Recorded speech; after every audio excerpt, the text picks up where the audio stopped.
నమస్తే, welcome to view point. నేను సిరిసాగర్. గత కొన్ని రోజులుగా రాకెట్ వేగంతో దూసుకెళ్తున్న బంగారం, వెండి ధరలకు కాస్త బ్రేక్ పడింది. గత 3 రోజుల్లో బంగారం ధర 3,850 మేర తగ్గింది. అటు వైట్ మెటల్ కూడా ఒక్కసారిగా పడిపోయింది. ఒక్కరోజే 17,000 మేర తగ్గింది.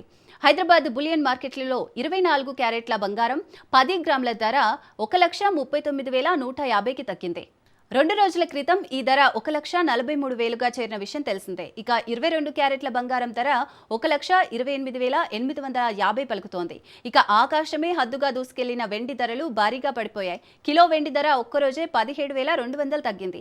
దీంతో 2,50,000 దాటిన కిలో వెండి ధర తాజా తగ్గింపుతో 2,40,800కు పడిపోయింది. ప్రస్తుతం అంతర్జాతీయ మార్కెట్లో స్పాట్ సిల్వర్ రేటు ఔన్స్కు 8% మేర పడిపోయి $72.93 వద్ద ట్రేడ్ అవుతోంది. ఇక ఈ ఏడాది వెండి ధర దాదాపు 138% పెరిగింది. బంగారం ధర 75% పెరిగినట్లు మార్కెట్ వర్గాలు వెల్లడించాయి.